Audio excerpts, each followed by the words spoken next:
Yahoo News, 22nd of July 2023, 37 years ago, Canadian intelligence warned of Chinese interference.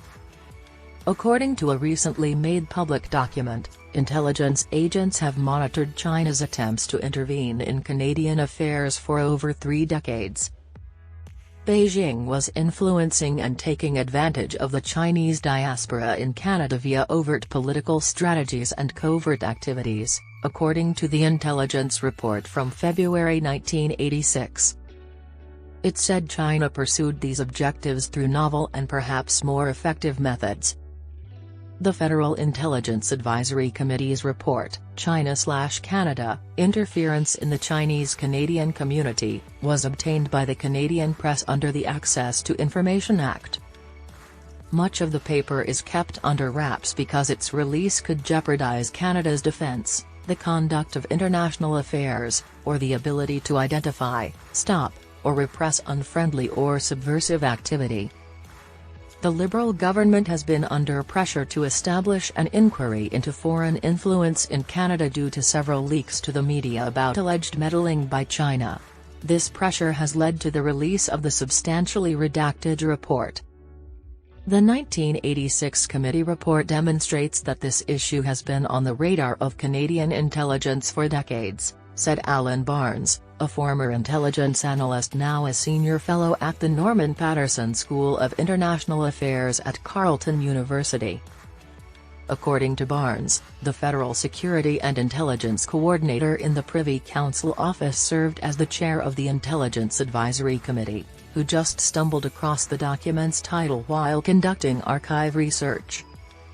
According to Barnes, a variety of top government officials received its reports. The People's Republic of China, according to the 1986 report, has continued its efforts to influence the many large Chinese communities abroad and to exploit those communities for its economic and political purposes. The report said the PRC pursues these goals through overt political activity and covert intelligence operations in Canada and many other Western nations. New, and possibly more powerful, techniques are being used to sway the Chinese communities in Canada. The study did not surprise Chuk Guan, co-chair of the Toronto Association for Democracy in China, he added. Although the activity was at a shallow level in those days, Guan said he is aware of Chinese efforts to cultivate individuals and organizations to meddle in Canadian affairs in the early 1980s. But they undoubtedly knew what they were attempting to do. He claimed in an interview that it was not a coincidence. I'm delighted that someone saw it at the time. I'll wager that nothing was done. According to Guan, after the brutal 1989 suppression of pro-democracy demonstrators in Tiananmen Square, Beijing stepped up attempts to influence Chinese communities in Canada to repair its critically damaged reputation. Over the years, evidence has periodically revealed Canadian intelligence officials' interest in China's covert activities. In recent years, the federal government and its security agencies have started publicly accusing Beijing of being particularly aggressive in foreign influence actions against Canada. Chinese government officials have consistently denied interfering in Canadian affairs.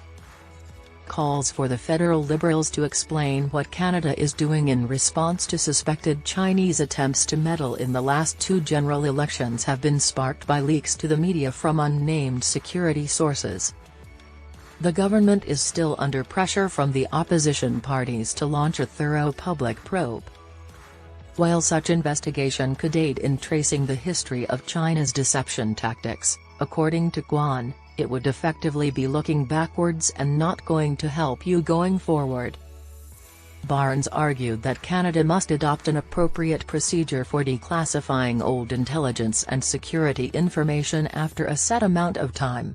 The partial publication of the intelligence report 37 years after it was prepared serves as an example. He pointed out that the United States, Britain, Australia, and New Zealand are all members of the Five Eyes intelligence collaboration. In contrast, Canada is the only one without a declassification procedure for old records.